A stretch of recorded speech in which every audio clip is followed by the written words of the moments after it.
Rencontre, une émission de Jean Corcos consacrée à la connaissance du monde musulman.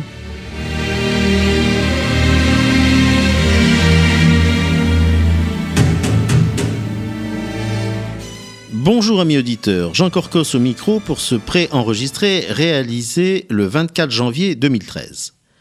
Alors nous allons avoir une émission bien originale aujourd'hui puisqu'il va être question du Maghreb, d'histoire, mais pas d'un nouveau livre d'histoire puisqu'il s'agit en fait d'un livre sur l'histoire des historiens.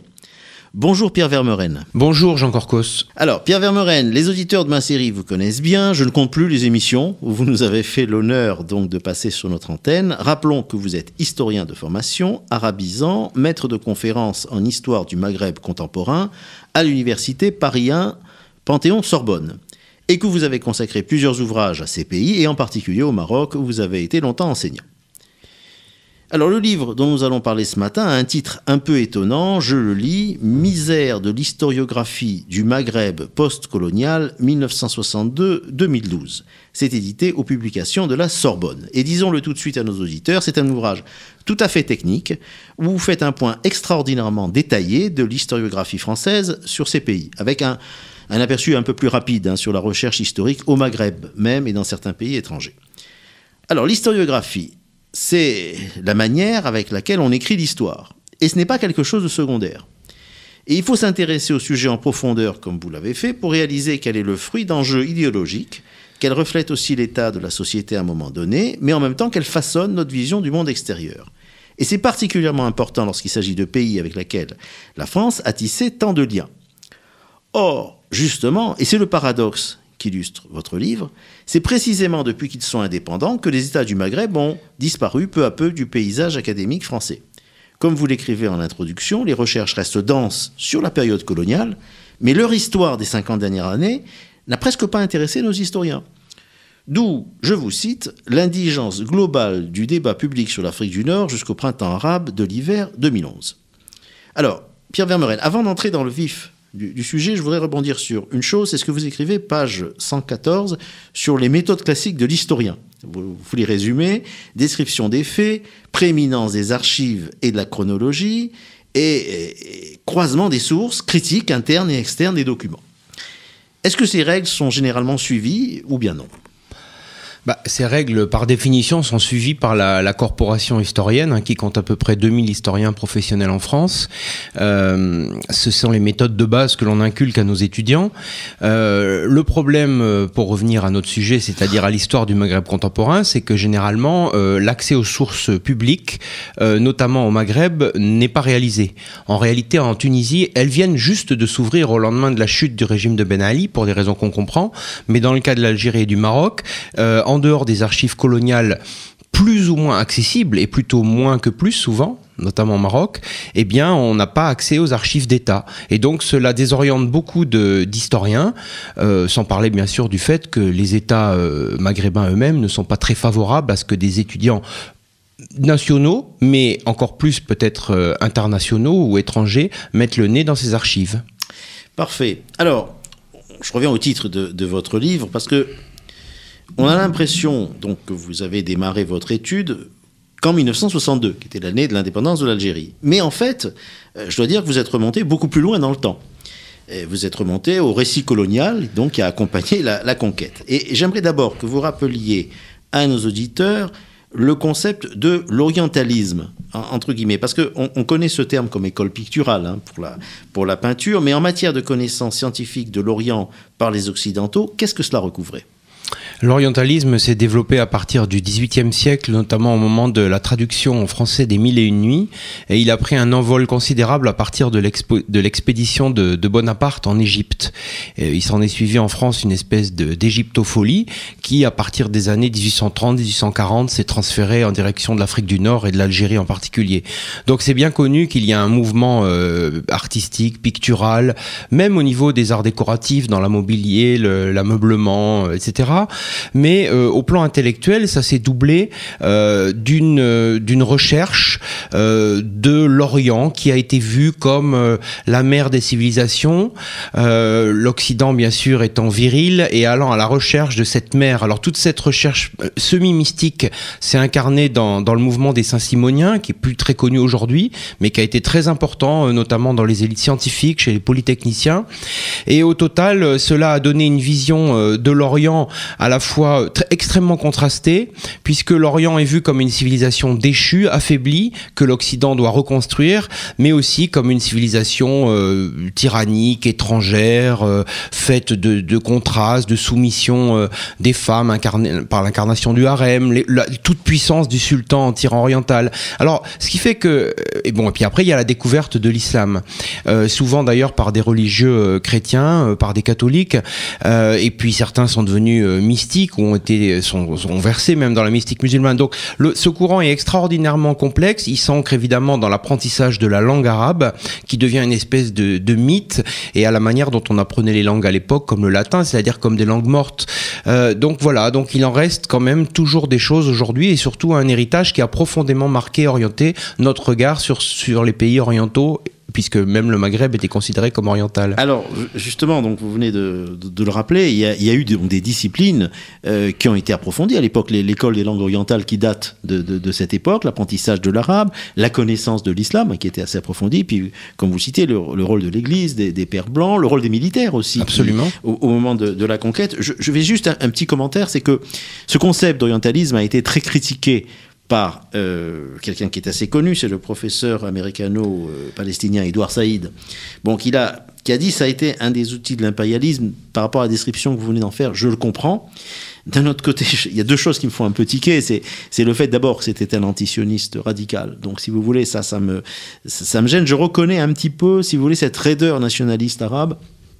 C'est bien de juger les Occidentaux, mais quand les Occidentaux les jugent, il y a toujours cette espèce de blocage. Alors revenons au récit colonial français et à ses inflexions par rapport à l'identité des peuples d'Afrique du Nord. Parce que ça, c'est très intéressant. J'ai découvert en vous lisant qu'ils ont été alternativement présentés à l'époque comme des Arabes et comme des Berbères. Alors pourquoi ? Les pays d'Afrique du Nord, jusqu'à la conquête de l'Algérie, étaient appelés, dans les chancelleries occidentales et en France, les royaumes barbaresques, ou la barbarie.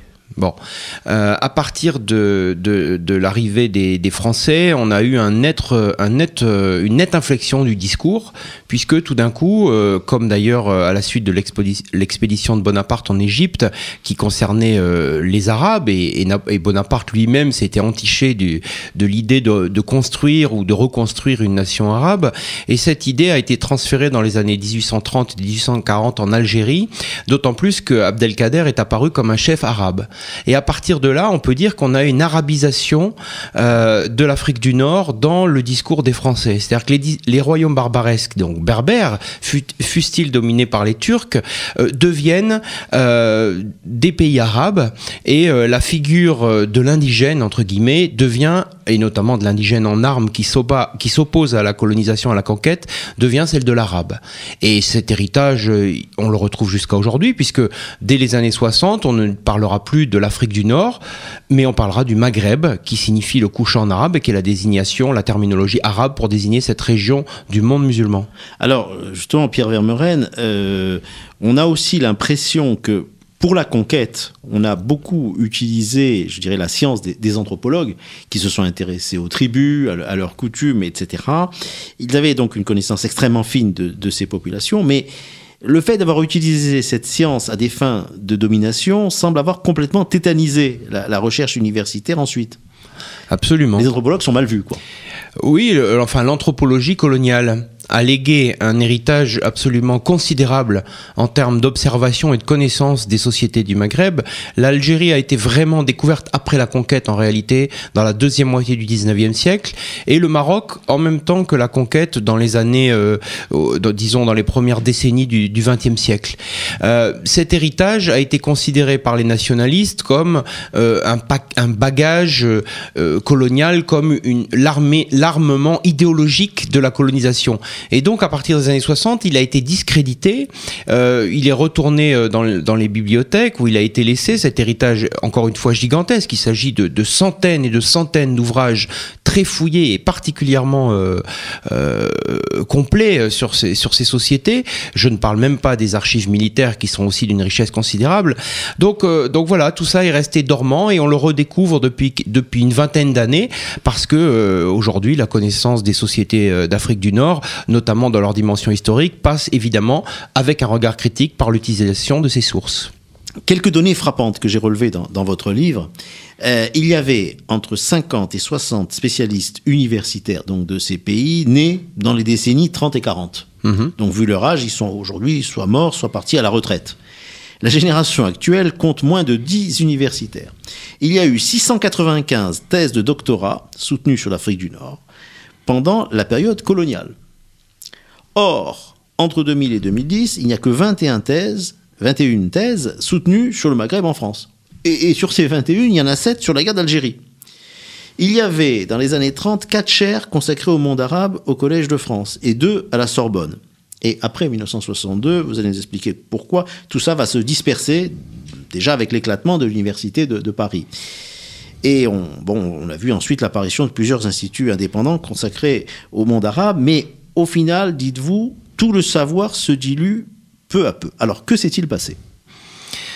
Il s'est passé que, pour revenir à votre remarque sur les anthropologues, qu'un savoir scientifique notamment, parce que c'est aussi un savoir religieux, militaire, administratif, mais un savoir scientifique considérable a été accumulé sur les sociétés d'Afrique du Nord à l'époque coloniale, dans un but, disons-le, d'aide à la colonisation et de volonté de connaître les sociétés qui étaient amenées à être dominées et notamment administrées, évidemment, par l'administration et les autorités françaises. Suite à la guerre d'Algérie et à la décolonisation des protectorats de la Tunisie et du Maroc, ce bagage colonial a été abandonné avec la colonisation. Il a été oublié. Et une nouvelle génération, alors l'université d'Alger, qui était quand même un centre très important, a été totalement transformée, a éclaté. Ses professeurs sont allés s'installer en province, etc., en France, en métropole. Et le résultat, c'est qu'une nouvelle génération est arrivée, une nouvelle génération anticolonialiste qui a voulu faire du neuf. Alors c'est ce qu'on appelait les pieds rouges, entre guillemets, ceux qui sont allés en Algérie après l'indépendance. Alors absolument.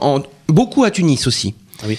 À Tunis, il y a eu un apport très important de ces jeunes intellectuels français qui étaient des militants souvent marxistes, tiers-mondistes, qui étaient hostiles bien sûr à l'Algérie française et qui se sont installés dans les universités du Maghreb dans les années 60 et qui sont devenus les historiens, je dirais, titulaires dans les postes universitaires en France à partir des années, disons, 70-80. C'est plutôt Boumedienne à ce moment-là qui les a contraints à s'en aller. Beaucoup ont perdu leur illusion, peut-être. Oui, certainement, mais malgré tout, pour faire développer, certains sont restés parce qu'ensuite il y a eu la coopération des enseignants. Donc certains sont restés, ont fait des thèses, voire sont restés dans ces sociétés. Mais enfin, la plupart d'entre eux sont rentrés au bout de quelques années, au début des années 70, et ont occupé finalement les postes universitaires jusqu'à la fin du siècle, jusqu'à la fin du XXe siècle. Alors quelle était leur grille, un petit peu d'analyse un peu de l'histoire? Alors, ils étaient dans une vision, comme je le disais, de rejet de l'anthropologie coloniale, rejet de ce qui faisait ses spécificités, c'est-à-dire l'analyse notamment de l'islam, l'analyse du confrérisme, l'analyse même la connaissance des langues arabes et des langues berbères. Le berbère, par exemple, c'est l'histoire d'un abandon assez incroyable parce qu'il y avait beaucoup de spécialistes et puis c'est devenu en quelque sorte des études culturalistes réservées aux Kabyles dans des petites niches universitaires en France, alors même qu'il était pourchassé au Maghreb. Donc, la vision de ces historiens, c'était finalement de s'intéresser, comme il était délicat de parler de l'histoire coloniale et qu'on ne voulait plus en entendre parler, ça a été de faire de l'histoire sur le temps long, sur les structures, la nature des structures socio-économiques, dans une vision marxiste notamment, avec des interrogations sur le mode de production. Donc ça a été le travail des années 70. Et puis, à tel point, si vous voulez, pour vous donner un exemple, que la question religieuse ayant été évacuée, et même, je dirais, la question de la langue arabe à bien des égards, les historiens et les spécialistes sont restés aveugles à la transformation de ces sociétés, et notamment à la montée de l'islamisme. Et ça, c'est quand même la preuve que le fil avait été vraiment rompu avec ces sociétés. Alors justement, Pierre Vermeuren, s'il y a une chose qu'on peut reprocher à l'historiographie française donc sur le Maghreb, c'est d'avoir pas vu venir le réveil brutal de l'islam politique. On l'a d'abord vu il y a 20 ans avec la guerre civile en Algérie, et puis on le voit depuis 2 ans avec le fameux printemps arabe où on a maintenant des islamistes au grand jour. Et vous énoncez d'ailleurs des diagnostics tout à fait lucides dans votre livre. Par exemple, on n'a pas vu le substrat religieux de l'insurrection du FLN.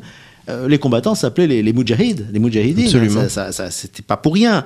On n'a pas voulu comprendre ce qui se passait dans l'Algérie indépendante avec l'arabisation et le code de la famille qui s'inscrit quand même quelque part de la charia. Et alors vous nous apprenez, page 178, que ce n'est pas un universitaire parisien, mais un père dominicain, Olivier Carré, qui a écrit le premier livre sur les frères musulmans, et donc ça c'est quand même assez étonnant. Et puis, alors, donc sont venus une nouvelle génération qui a remplacé un peu les historiens, les politologues. Alors, ils sont très connus. Gilles Kepel, alors, petit sourire, Gilles Kepel vient d'écrire une tribune libre dans Le Monde à propos de l'intervention française au Mali, où il reproche justement à l'université française de manquer de spécialistes, vous voyez, en ce moment, par rapport à ce qui se passe en Afrique. Mais il n'y a pas que Gilles Kepel, il y a Olivier Roy, il y a François Burgat, par exemple. Et alors, eux, vous leur reprochez quand même quelque chose. Vous dites, ce ne sont pas des historiens et ils ne comprennent pas le Maghreb. Alors, j'aimerais que vous précisiez ça à nos auditeurs. Oui, alors, ce ne sont pas des historiens, ils en seront d'accord. Souvent, certains, par exemple, comme François Burgat, ont commencé leur jeunesse dans l'étude de l'Algérie socialiste. Mais la plupart d'entre eux, finalement, ont été orientés à partir des années 80, vers le Caire. Le Caire est vraiment devenu une forme, je dirais, la Mecque des politologues et des arabisants. Et finalement, des générations entières de spécialistes ont basculé du Maghreb vers le Caire, le Moyen-Orient, et c'est là qu'ils ont découvert l'islamisme. C'est-à-dire que le Maghreb a cessé d'être un objet d'étude scientifique intéressant pour les jeunes générations. C'est-à-dire que la génération dont on parlait tout à l'heure des années 60-70, elle a perduré dans les universités, et c'est pourquoi il y a eu par la suite un effondrement des spécialistes du Maghreb, parce qu'entre-temps, les jeunes générations, sous couvert d'apprentissage de l'arabe, sous couvert de la découverte d'un autre monde, alors je pense que les réminiscences orientalistes sont très fortes, eh bien toutes ces générations sont parties au Moyen-Orient. Et donc la politologie française, notamment parce que elle s'est quand même intéressée à l'islamisme, et c'est la force de gens comme Kepel ou Burgat, c'est qu'ils ont compris ce qui se passait au Moyen-Orient, ils ont oublié. En tout cas, ils ont très peu mis d'étudiants sur les sociétés du Maghreb. Tout ça s'explique, notamment parce que les régimes maghrébins francophones n'étaient pas du tout intéressés pour avoir des gens qui viennent un petit peu fouiller dans leurs affaires. Donc tout ça, j'essaye de l'expliquer parce qu'il y a des conditions et des circonstances politiques des deux côtés de la Méditerranée. Mais finalement, ça a arrangé pas mal de monde que nos spécialistes s'intéressent à des pays lointains non francophones. Alors, on arrive à la conclusion de cette émission, et je voudrais que, en quelques minutes, on parle de la recherche historique au Maghreb même. Votre livre dresse un tableau très contrasté entre le Maroc où le pouvoir l'a longtemps découragé, cette recherche historique, l'Algérie où le pouvoir crypto-FLN impose toujours une histoire officielle. Et la Tunisie, bon, vous dites quand même que la coopération avec la France a été féconde, et il y a eu quand même des universitaires sérieux qui ont travaillé depuis longtemps. Mais il semble, et c'est ça qui fait peur, qu'on ait perdu un peu notre autorité, nous Français, en la matière. Il n'y a plus aucun universitaire français au Maroc, écrivez-vous. Mais les Américains ont établi une université à Ifrane. Les Espagnols publient plus que nous sur le Maroc. Et donc, voilà, alors vous dites, il y a des pistes. Page 207 et suivante, vous proposez des pistes de recherche en partenariat avec des chercheurs de ce pays. Alors vous citez l'identité berbère, on en a parlé, des sujets très variés, comme l'architecture coloniale, l'impact de la présence militaire, l'influence des Européens avant et après l'indépendance. Mais je ne peux pas ne pas vous poser cette question sur la fréquence juive de Paris. Votre livre cite souvent des universitaires juifs, mais les travaux spécifiques sur la quasi-disparition des communautés juives de ce pays, de ces différents pays, ne sont pas cités. Or, malheureusement, tous leurs auteurs étaient juifs, quasiment. Alors, est-ce que c'est un oubli de votre part? Et est-ce que vous pensez que cette mémoire juive pourra quand même être écrite par d'autres, et en particulier par des musulmans? Bon, il y a beaucoup de questions à la suite, mais pour revenir sur ce dernier point, je ne pense pas que ce soit un oubli de ma part, mais c'est vrai que, un peu à la manière dont les études berbères ont été un petit peu marginalisées, on peut dire que les études sur le judaïsme nord-africain notamment sont devenues... ont été réservés finalement à quelques départements et à quelques universitaires, comme vous le dites, souvent d'ailleurs juifs ou d'origine juive nord-africaine par exemple. Alors il faut savoir, mais vous le savez, que ces questions évidemment au Maghreb sont devenues extrêmement politiques et que la question du judaïsme algérien est très difficile. En particulier. Oui, est très difficile à poser dans la société algérienne et a fortiori à l'université, que la question du judaïsme marocain est beaucoup plus ouverte parce que le régime a beaucoup construit son discours aussi sur la composante juive de l'identité marocaine, mais bien sûr c'est une affaire aussi très politique. Hein. C'est pas une recherche tellement libre, tellement scientifique qui peut être conduite. Donc elle aurait pu être conduite en France. Mais alors ça pose deux problèmes. D'abord, il y a une espèce d'envahissement de la question de l'histoire politique et de l'histoire politique du nationalisme et en particulier de la guerre d'Algérie, hein, qui a quand même recouvert l'essentiel du champ et c'est encore le cas aujourd'hui. Et puis il y a la gêne, le malaise des intellectuels français et notamment à l'université avec les questions religieuses. C'est-à-dire que c'est vrai que le judaïsme marocain ou algérien a été largement oublié dans les études scientifiques, mais il en est de même du confrérisme. Le confrérisme musulman, les saints du Maghreb, qu'ils soient musulmans ou juifs, ont été oubliés parce que ces questions n'intéressaient pas pendant plusieurs décennies, et je dirais jusqu'à aujourd'hui, les historiens du Maghreb. On s'intéresse aux religieux aujourd'hui parce que, évidemment, l'islamisme pousse à s'y intéresser, je dirais même il y contraint, parce que aussi les politologues s'y sont intéressés, mais au fond, les questions religieuses, la question des missions, la question de la conversion ou de l'attitude des musulmans face au christianisme, la question du confrérisme, des marabouts, la question du judaïsme, tout ça a été oublié et doit maintenant faire l'objet effectivement d'une reprise de travaux, et je compte bien d'ailleurs essayer de publier l'année prochaine quelque chose sur ces questions parce qu'elles me paraissent tout à fait centrales pour comprendre le monde arabe ou le monde musulman colonial dominé par les Français. Merci beaucoup Pierre Vermeren. Je rappelle une dernière fois donc le titre de votre ouvrage, Misère de l'historiographie du Maghreb post-colonial 1962-2012. C'est publié donc aux publications de la Sorbonne. C'est l'histoire des historiens sur le Maghreb. Merci à mes auditeurs de nous avoir suivis et je vous donne rendez-vous dans 15 jours. Au revoir.